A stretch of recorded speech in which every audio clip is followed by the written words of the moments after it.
Quand j'étais petit, je cherchais des réponses. Et le cinéma, ça a été la première chose à m'en donner. Ça aide à comprendre l'art, la philosophie, le désir, l'amour, la guerre, tout ce qui est humain et ce sur quoi on produit du discours. Aujourd'hui encore, je comprends pas grand-chose à la vie, et le cinéma est à la fois un réconfort et un palliatif. Il comble les zones de creux. Alors les voici, ces 10 films qui font une vie, qui m'ont passionné, m'ont aidé à grandir et m'accompagnent encore. Cette fois, il y aura des spoils, car je dois rentrer un peu plus dans le cœur des œuvres. Mais inquiétez pas, je préviendrai.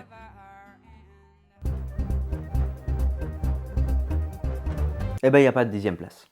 J'avais Affreux Salé Méchant d'Ettore Scola, une comédie italienne, encore une fois dans les borgate romaines, une farce grotesque qui pousse la misère sociale jusqu'à la parodie.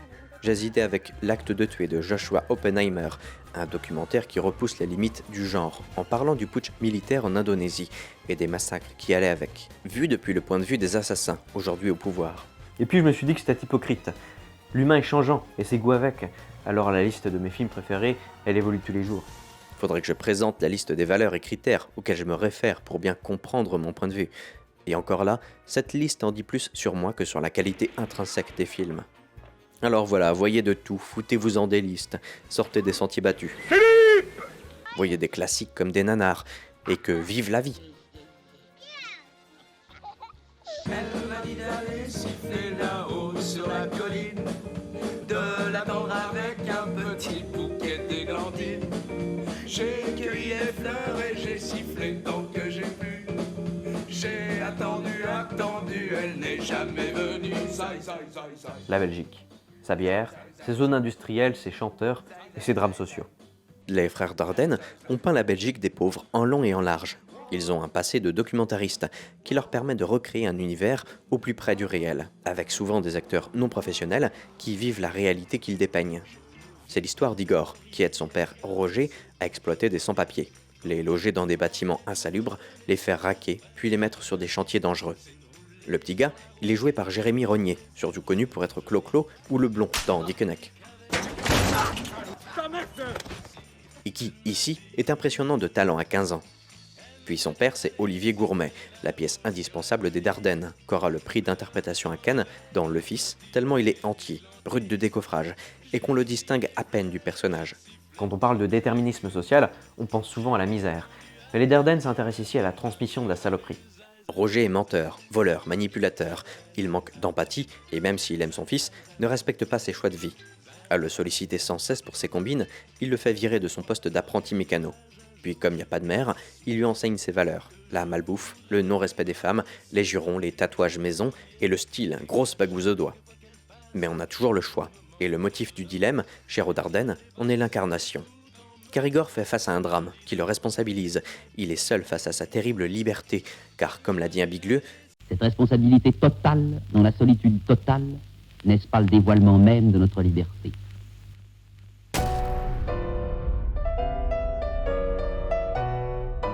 un ouvrier, Mamadou, tombe d'un échafaudage, et au lieu de l'amener aux urgences, Roger l'enterre devant son fils traumatisé. Avant de mourir, l'ouvrier fait promettre à Igor de prendre soin de sa femme et de son gosse, délaissé, sans papier. Et pour les protéger, Igor doit affronter son père. À la base du drame, une réalité sociale terrible. Le travail tue. Les ouvriers sont les premiers touchés, surtout sur ces chantiers illégaux, où l'humain n'est qu'un rouage. Et le cinéma a ce pouvoir de sortir ces invisibles de l'ombre. Il fait prendre conscience, révolte, même si son pouvoir d'action est limité. Du point de vue dramaturgique, c'est surtout Igor qui est central, et qui offre un point de vue interne presque innocent. Il y a souvent un enfant chez les Dardennes, c'est celui qui n'est pas encore trop formaté ou résigné, et qui est capable de comprendre l'autre, d'entendre sa détresse. On voit ici l'influence de la philosophie d'Emmanuel Lévinas, auquel ils font référence dans leurs bouquins Au dos de nos images ou dans leurs interviews. Dans une réalité qui étouffe, autrui m'appelle, il demande à être vu et aidé. S'oppose de morale, celle des mœurs, qui appartient aux us de la communauté, et une plus profonde, évolutive ou religieuse pourrait-on dire, mais qui ressort de mon échange avec l'autre. Et c'est aussi ça le pouvoir des images, nous mettre face à une réalité qui nous révolte et nous change. Et l'omniprésence actuelle des images nous rend peut-être insensibles aux appels de la réalité.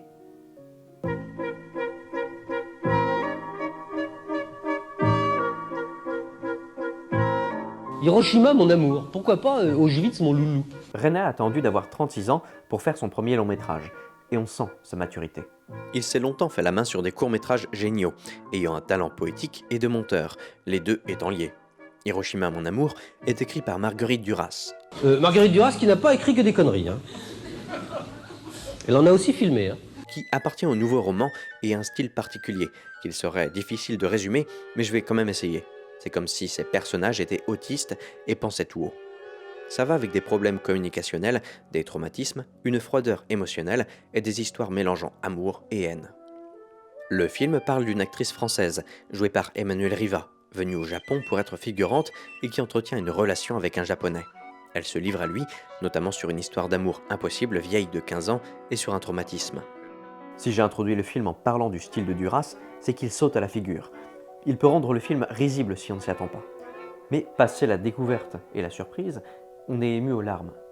C'est que d'un traumatisme, on en parle difficilement. On transforme les souvenirs, on préfère parler de détails plus faciles à aborder, et on doit aussi se faire violence.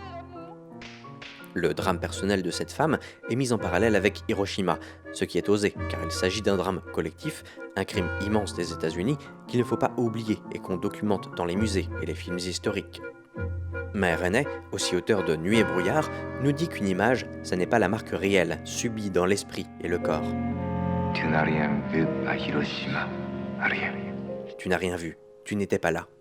Le cinéma non plus ne peut pas faire voir le réel. Il peut au mieux reconstituer, montrer les traces, les ruines, les séquelles, et ce grâce au montage, créateur de sens. René a compris le pouvoir et les faiblesses du cinéma. Comme Marker, son collègue et ami, il questionne les évidences narratives. Il met la mémoire humaine au cœur de l'histoire, celle avec un grand H ou un petit. René, électron libre, s'est tenu à l'écart des extravagances de la nouvelle vague pour réinventer le 7e art à sa façon, et sans pédantisme.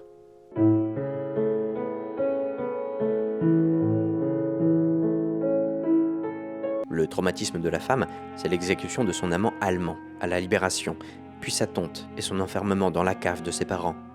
Le déchirement d'avec l'être aimé dépasse la honte et la solitude, même s'il participe à l'entraîner vers la folie. René et Duras critiquent vivement ces résistants de dernière minute, se croyant parangons de vertu et méprisant les femmes par cet acte inhumain. Le film s'oriente autour d'une scène clé. Une soirée passée dans un bar, à boire de la bière et à se rappeler l'occupation, l'amour et le drame. C'est donc à contresens de l'histoire collective que se place le film, du point de vue individuel de cette femme qui a dû se reconstruire seule. Rarement un film a abordé avec autant de subtilité un drame passé, la narration ayant la forme d'une thérapie et le spectateur étant plongé dans les méandres mémoriels pour ne pas en sortir intact.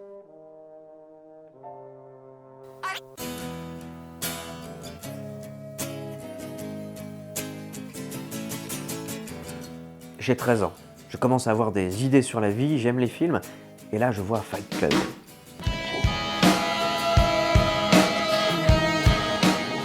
Et voilà, je suis amoureux, j'ai trouvé mon film préféré. Ça dit vraiment quelque chose sur la vie et la société. Me voilà, 13 ans plus tard, et j'ai oscillé entre amour et haine pour ce film, œuvre anti-système, universellement adulée. Je suis pas du tout original, j'ai regardé la liste des films préférés des utilisateurs de Sens Critique, et oh là là, je me sens ordinaire, oh my god. Mais et alors ? On est le fruit de sa culture et de sa génération. Tous les garçons et les filles de mon âge. Et ça serait mentir si j'omettais cette œuvre centrale dans ma vie. C'est l'histoire en flashback d'un gars qui voyage beaucoup, pour un taf qu'il déteste, qui est misérable dans sa petite vie solitaire de consommateur et qui n'arrive pas à dormir, jusqu'à ce qu'il rencontre Tyler Durden, la canaille qui vole la graisse des centres de liposuction pour fabriquer du savon, qui vit dans un taudis et invite notre héros à se battre. Il kiffe ça, et monte un club de boxe clandestin où tous les gars frustrés de la ville viennent se défouler. Fight Club, c'est le film de l'adolescence. C'est l'esprit fin de siècle sur le fantasme de la fin d'un monde, celui de la société de consommation et du progrès sans sens. Ça parle d'hommes en manque de virilité, qui trouvent un modèle dans un gourou psychologiquement instable, et qui les embrigade pour former des milices d'action terroristes. C'est le 4e film de Fincher, qui commence à bien maîtriser son style et se révèle un fin connaisseur de la technique. Caméra virtuelle, montage dynamique entrecoupé d'images subliminales ou bien scènes de combat réalistes. Fincher a saisi le zeitgeist des générations X et Y, et The Social Network est sans doute son film phare, le plus abouti. Mais Fight Club est plus ambitieux, plus immature aussi. La narration en voix off participe à l'aspect méta. On nous rappelle qu'il s'agit d'un film, donc d'une manipulation, qui nous trompe forcément.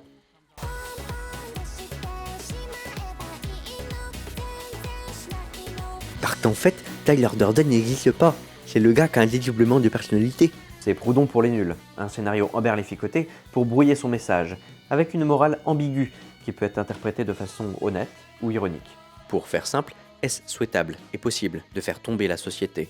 Ou bien est-ce une lubie d'extrémistes dangereux ou d'adolescents utopistes? Le film adoucit le personnage de Tyler, qui dans le bouquin de Chuck Palahniuk n'hésite pas à tuer des innocents qu'il considère comme des moutons, et pour qui le narrateur a un désir homosexuel clair. C'est qu'on est à Hollywood, et que même l'anticonformisme doit se conformer au schéma de représentation. Fincher le sait et en joue. Le zizi en images subliminales, qui clôture le film, est une référence à ceux que Tyler intégrait au Disney. En gros, ce film est un Disney pour adolescents attardés, qui rêvent devant la destruction de la société, comme une gamine rêve devant Yasmine qui s'envoie en l'air. Squalala! Nous sommes partis! Et moi ado, j'avais envie de tout péter. Puis moi, en fin d'adolescence, j'ai lu Nietzsche et je me suis dit que les révolutionnaires étaient idéalistes et ils niaient le réel. Puis moi, adulte, me dis qu'on va tous mourir, et du coup faut kiffer la life. Fascination, mépris, acceptation. 3 étapes qui me ramènent à ce film, avec lequel j'ai encore des choses à régler.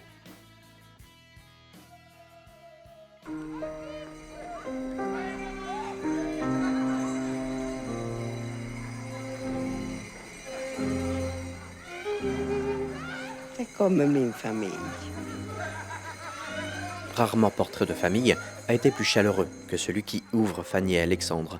Bergman donne un portrait idéal du cocon familial, vu par un garçon de 12 ans. Un univers théâtral fait de personnalités attachantes et loufoques. Les belles-sœurs complices, l'oncle Peter, l'oncle coureur, la grand-mère matriarche et le père, grand esprit. Alexandre, c'est l'observateur, le petit Bergman, qui déjà s'évadait par l'imagination et se faisait conteur pour ses cousins-cousines.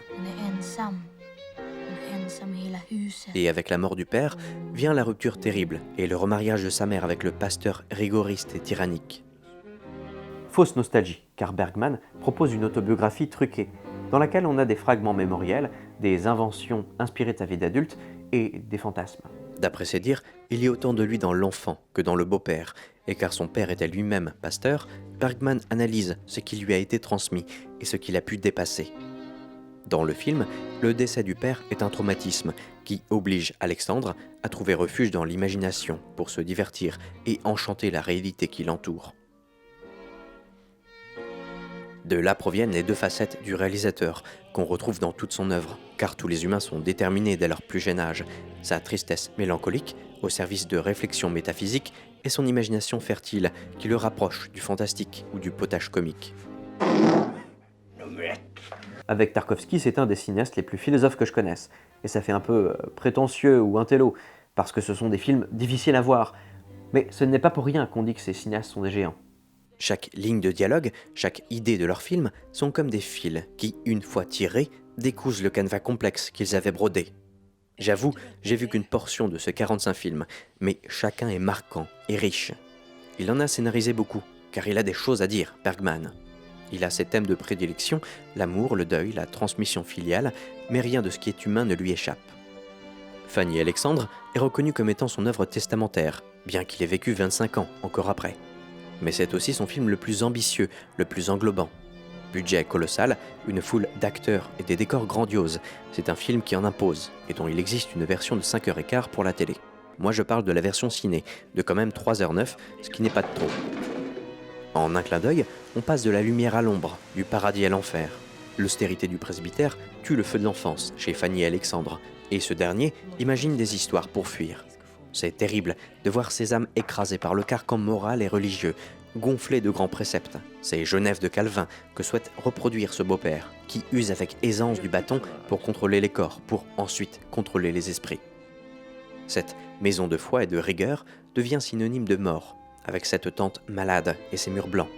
Alors, la grand-mère les cache chez son ami brocanteur juif à l'univers féerique.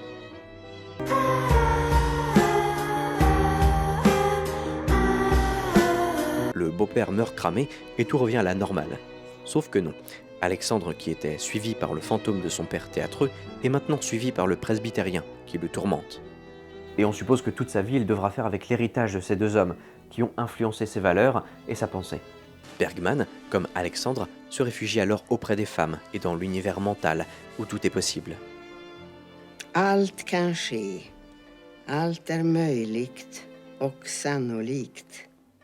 Tid och rum existerar icke. På en obetydlig verklighetsgrund spinner inbildningen ut och väver nya mönster.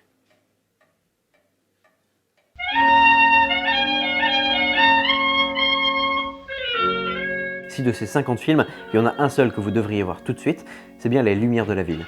Aucun cinéaste n'est plus universel que Chaplin. Ses mélodrames sont l'âme du cinéma-spectacle, qui amuse et émeuve petits et grands depuis 100 ans. Peut-on concevoir qu'à une époque aussi rapprochée de la naissance du 7e art, quelqu'un comme Chaplin ait une maîtrise aussi absolue du langage cinématographique ? Chaque élément ou chaque mouvement corporel contribue au ballet magique du génie moustachu. En 1931, le cinéma parlant existe déjà, mais le grand Charles dit que nenni, j'ai un langage visuel suffisamment clair, pas besoin de blabla. Mais il utilise la synchronisation du son et de l'image pour ajouter au comique situationnel, et notamment pour se moquer des dialogues inutiles. Dès l'ouverture du film, des pontes font des grands discours pour nous vanter la statue de la paix et de la prospérité. Ce ne sont que des paroles en l'air que Chaplin double avec un kazoo, les rendant plus que ridicules.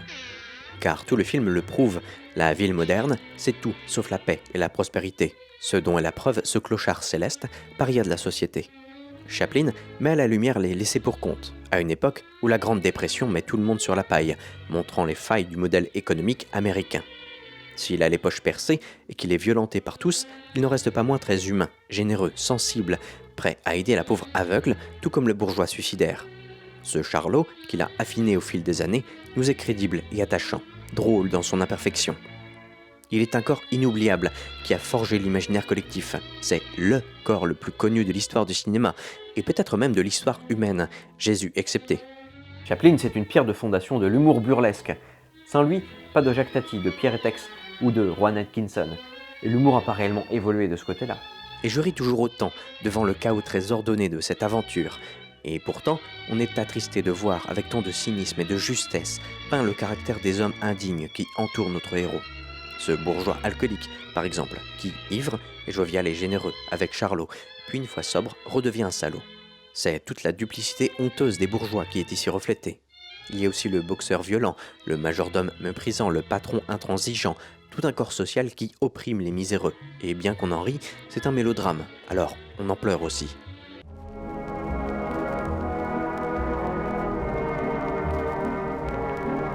Autant j'ai pas envie de spoiler, autant la terre entière devrait avoir vu ce film. Et la résolution fendrait le cœur à Ted Bundy, tellement c'est beau et triste, cette retrouvaille du clochard et de l'aveugle. Tout le film, elle l'a mépris pour un millionnaire, disparu après lui avoir payé une opération des yeux. Puis elle le croise sans le reconnaître, lui touche les mains, puis enfin réalise la grandeur de cette pauvre âme qui l'a sauvée en se sacrifiant.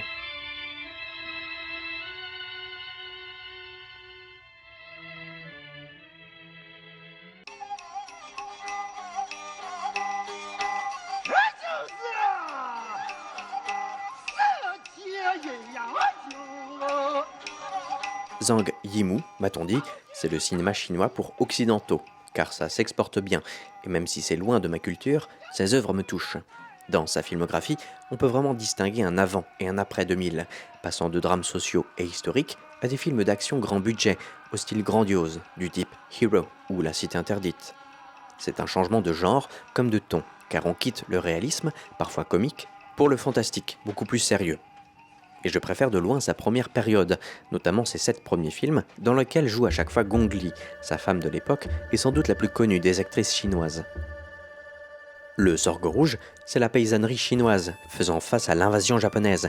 Épouse et concubine, c'est la terrible condition des femmes esclaves d'un puissant seigneur. Puis Vivre nous donne à voir la traversée de l'histoire chinoise par une famille, des années 40 aux années 60, de la guerre civile à la révolution culturelle.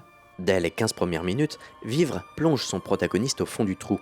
C'est un petit bourgeois dont l'addiction pour les jeux d'argent lui fait tout perdre. Il est pauvre, méprisable, sa femme le quitte et son père meurt au passage. Puis la famille se ressoude, et pour gagner sa vie, le héros monte une troupe de marionnettes. Le motif théâtral permet d'intégrer la narratologie dans la diégèse. De tout temps, le spectacle a fasciné, et c'est grâce à ça que le protagoniste traverse la guerre, faisant des spectacles pour les troupes. Plus tard, lorsque change le climat politique, la condition modeste de la famille les sauve, car on tue les bourgeois. C'est terrifiant de se dire que le destin tient ces détails. Cette époque tyrannique vous place par hasard du bon ou du mauvais côté de la société. Cette critique du système chinois est pour la première fois permise par un régime qui, dans les années 90, s'ouvre au monde et lâche la bride niveau police de la pensée. Zhang Yimou fait partie de la vraie première génération de cinéastes du pays, Hong Kong excepté, qu'on désigne comme la nouvelle vague chinoise. En vérité, il fait avec ce qu'on lui donne, et il est ici à la limite historique permise, car le régime communiste est encore en place. Ce qui le sauve, entre guillemets, c'est qu'il étudie la terreur du régime à travers le regard de cette famille, qui passe à travers les gouttes, même si elle a son lot de drames. Ce regard en biais est fascinant.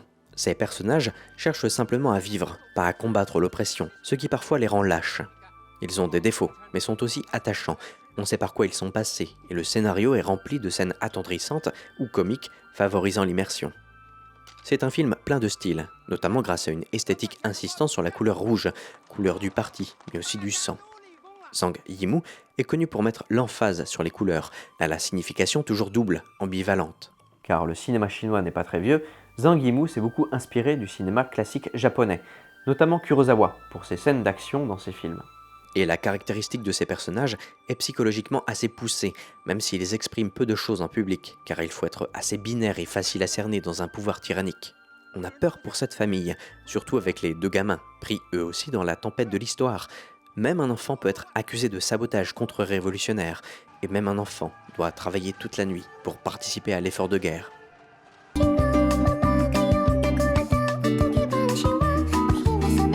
Et même un enfant doit mourir à cause d'un représentant du parti qui renverse sur lui un mur de pierre, une situation burlesque qui pourrait être presque comique. Et à la fin, meurt aussi la seconde enfant en accouchant, car les sages-femmes sont des adolescentes sans expérience, placées là par le parti. On va chercher un chirurgien en prison, mais affamé, il se gaffe de brioche et est incapable d'opérer. Encore une fois, le comique s'immisce jusque dans les scènes les plus graves, moquant l'absurdité de l'histoire. Le régime de Mao est bien absurde. Ce dictateur a causé la mort de dizaines de millions de personnes, détruit des corps, des modes de vie, des idées. Et si ce film n'est qu'une vue du cataclysme par le petit bout de la lorgnette, il réussit son pari.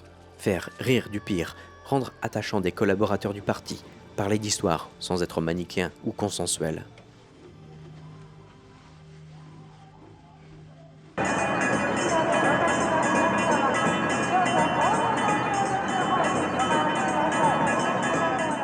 On connaît surtout la jetée de Chris Marker, mais c'est peu représentatif de son cinéma, car son truc, c'est le documentaire. Documentaire sur l'URSS, sur Israël, sur le chat de Thomas Vuille, sur une décennie de lutte à travers le monde, sur Paris au lendemain des accords d'Évian. C'est la transposition du flux de pensée au cinéma, que certains qualifient d'essai cinématographique. Marker opère une concordance des espaces et des temps, par le montage, et fait parler les images. Aucun film n'exprime mieux cela que Sans Soleil, qui en apparence est un portrait du Japon, en 83. Mais c'est un film puzzle, raconté par une femme, c'est Florence Delay, autrice académicienne, citant les lettres et réflexions d'un autre homme inconnu, qu'on devine être Marker lui-même. Franchement, a-t-on jamais rien inventé de plus bête que de dire aux gens, comme on l'enseigne dans les écoles de cinéma, de ne pas regarder la caméra? Mais tout comme il n'existe quasiment aucune image de Marker, qui d'ailleurs s'appelle même pas comme ça, ces personnes s'effacent de ce film pour ne laisser qu'une réflexion sans visage. Sans Soleil, c'est le Japon moderne, un pays où le soleil s'est couché pour laisser place au simulacre de la modernité sur les écrans omniprésents. Sans Soleil, c'est aussi le monde contemporain, où l'hyperconnectivité permet d'être partout à la fois. On s'est affranchi des frontières spatiales, il ne reste plus qu'à faire concorder les temps. Il disait qu'au XIXe siècle, l'humanité avait réglé ses comptes avec l'espace et que l'enjeu du XXe était la cohabitation des temps. À propos, saviez-vous qu'il y a des émeus en Île-de-France? Une image seule ne dit rien, c'est le grand précepte de Chris Marker. Il faut la ranger, la présenter, la commenter à sa façon. Dans Lettres de Sibérie, il y a ce fameux plan de la rue de Yakoutsk que Marker monte à 3 reprises, lui donnant un sens différent à chaque fois. Ici aussi, Marker nous parle d'un pays dont il connaît le passé et parfois même le futur. Rarement la maîtrise du dialogue cinématographique n'a été aussi poussée pour nous proposer un voyage dans un esprit et dans des images, mais aussi dans le monde entier. Le réel nous appelle, il nous demande de creuser. Les livres d'histoire de l'avenir mettront peut-être la bataille des circuits intégrés sur le même plan que Salamine ou Azincourt. Quand il écrit ces lignes en 83, il pressent la place que va prendre l'informatique et le boom d'Internet. Les traditions et croyances du passé sont progressivement remplacées par les nouvelles idoles du progrès technique et au centre, les grands dieux. Le montage de marqueurs est prémonitoire. Il accole des images de jeux d'arcade aux télévisions. Analyse sueur froide d'Hitchcock pour parler du concept de temps cyclique. Ça parle, ça bifurque, ça perd, que chaque scène demande de l'attention. C'est un labyrinthe, le seul film de ma liste qui se rapproche du genre expérimental. Mais bien sûr, au premier visionnage, on comprend pas grand-chose, et même au 5e. Et en moi, ça a éveillé ma curiosité, mon désir de comprendre, et aussi de jouer avec des images. Tout vidéaste lui doit un peu quelque chose. Il faut à la fois un grand auteur et un grand technicien pour faire Sans Soleil. Il y a eu Dziga Vertov et sa femme en URSS, il y a eu Marker en France. Et petite autobio, si j'ai fait des études de montage, c'est en partie grâce à lui. C'est la meilleure illustration de ce que peut faire un esprit brillant avec deux outils tout simples, le cutter et le scotch. On recueille, on sélectionne, on découpe et on assemble.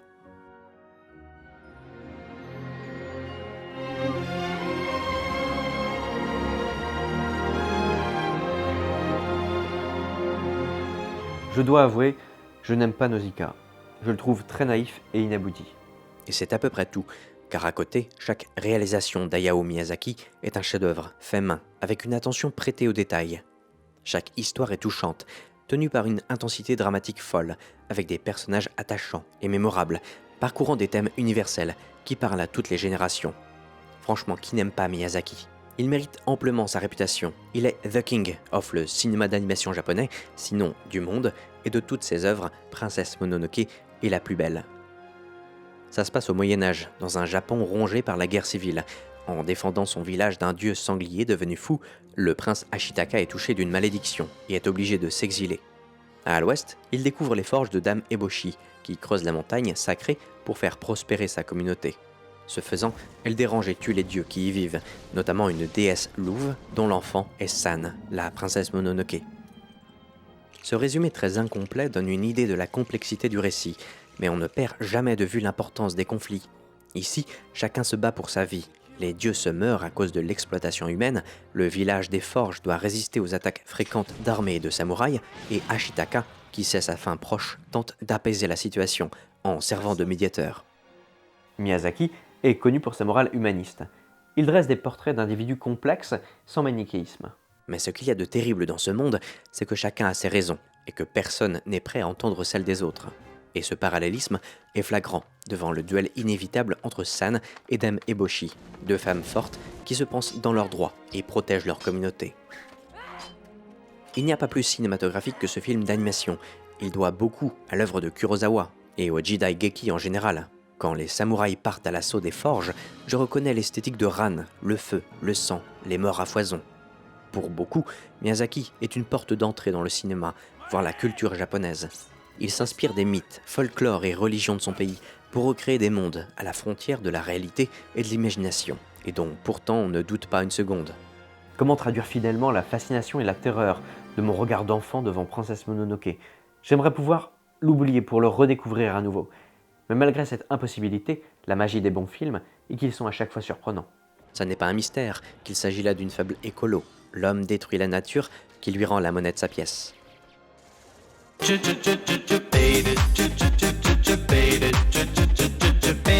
Mais si l'on doit aller au bout du raisonnement, ça sent mauvais pour nous.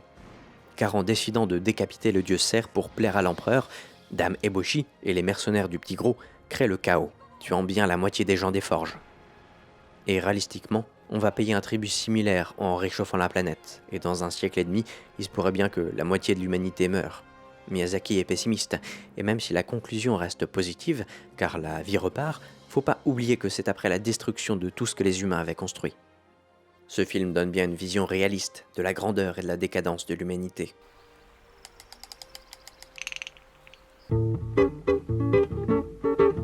Je l'ai déjà dit, cette liste est une construction hypocrite. S'il avait fallu être honnête, il y aurait plusieurs Miyazaki, plusieurs Marker, Chaplin, Tati, et j'en passe. Et même sans ces doublons de réalisateurs, il y en avait tout simplement trop de bons films.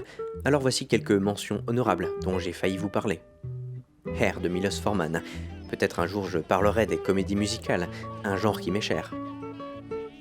Un après-midi de chien de Sidney Lumet, une performance épatante d'Al Pacino. Le mécano de la générale de Buster Keaton, l'homme orchestre qui se donne à 1000%. Requiem pour un massacre d'Elem Klimov, le visage de l'horreur. Femme au bord de la crise de nerfs de Pedro Almodovar, fun et sensuel. La harpe de Birmanie de Kon Ishikawa, la guerre terrible et triste. Astérix et Obélix Mission Cléopâtre. Ils ont mangé le magnon? Cléo de 5 à 7. Cléo, quel joli prénom. La nuit de Varenne d'Ettore Scola, un Italien qui parle des Français au travers de la Révolution. Camp de Tiaroy d'Ousmane Sembene, la honte des colonies françaises et le traitement des tirailleurs sénégalais. Et désolé, je n'ai pas pu parler du cinéma africain. Et je ne vous embête pas plus longtemps, car si vous m'avez écouté jusque-là, c'est que vous l'attendez.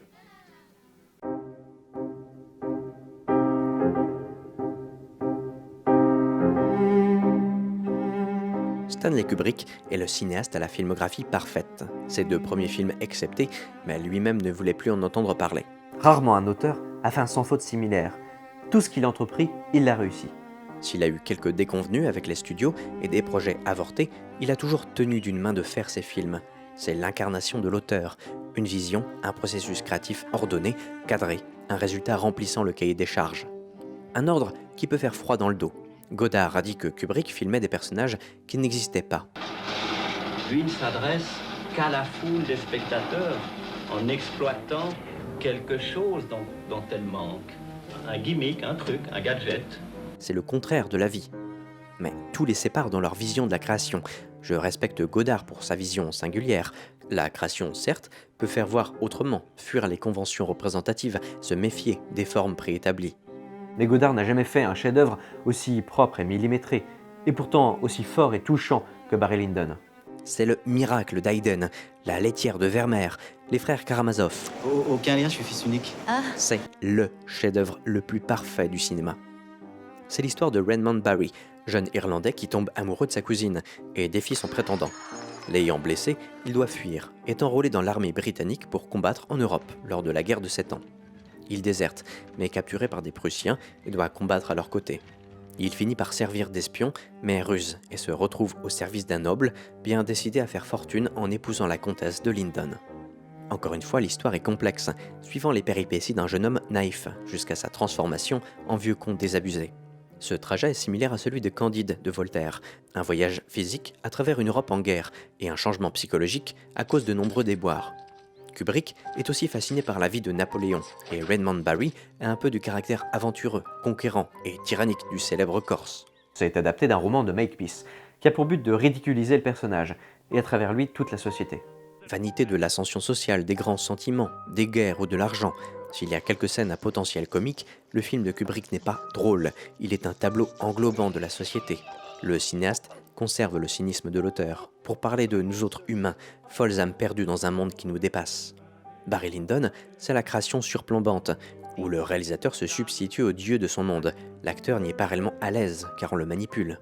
Quelqu'un comme Fincher suit complètement cette influence, ciselant ses scènes en prévoyant son montage et multipliant les prises à l'infini, jusqu'à ce que l'acteur ne sache même plus de quoi il retourne. Seul le créateur a le tableau complet, tout comme Miyazaki, coordonnant les différentes équipes travaillant sur les scènes de son film, mais auxquelles il ne donne que des bribes d'informations.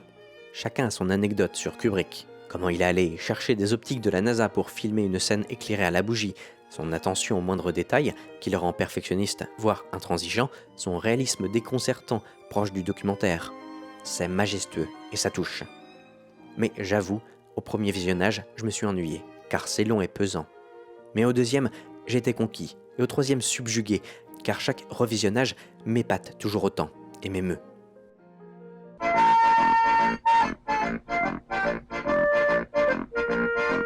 Car ce n'est pas qu'une simple fable spirituelle, l'émotion est là. On prend conscience de la noirceur de Redmond lorsqu'il mine la vie de sa femme et de son beau-fils. L'arriviste est un salaud, et pour réussir, il met la tête des autres sous l'eau. Il n'y a que son fils, qu'il aime vraiment et gâte. Mais la sarabande d'Endel vous a depuis le début donné le ton. Il n'y aura pas de résolution joyeuse. Le fils chute à cheval, et le couple s'enfonce dans la dépression. Elle dans l'ascétisme, lui dans l'alcoolisme. Et la fin est un retour à la case départ pour un homme leurré par l'ambition, qui a fait du mal autour de lui en pensant s'élever. Si une morale en ressort, elle est assez cynique, car on ne peut voir ici qu'un contre-modèle. Kubrick ne donne pas de solution. L'art en général est rarement dogmatique, il soulève des problèmes qu'il ne résout pas. Vous sortez de la salle de cinéma, tout chamboulé, à vous demander « Et maintenant, quoi ?» J'espère vous avoir donné un peu envie de voir des films, de découvrir des cinémas différents et des univers d'auteurs. La vision singulière des réalisateurs dont j'ai parlé permet d'ouvrir ses horizons culturels et même sa vision de la vie. L'art sauve, il change votre perspective et place en vous les germes d'idées qui, bien arrosés, vous rendent plus grand, plus intelligent et plus humain. Et si l'époque est à la désillusion, qu'on attend avec appréhension une guerre nucléaire ou les catastrophes liées au dérèglement climatique, l'art est toujours là comme palliatif, car l'art résiste. C'est sa nature même que de fièrement faire face aux idées comme au temps, pour donner un sens à notre bref passage sur la Terre. Ici enfin, je termine ma série et arrête provisoirement l'émission. Merci à tous ceux qui m'ont aidé. Merci au soutien à Tipeee. Merci à Nicolas et à Axel derrière la caméra. Merci à vous derrière votre écran. Voyagez, vivez, découvrez, aimez. Investissez-vous dans ce monde bizarre pour qu'il aille quelque part.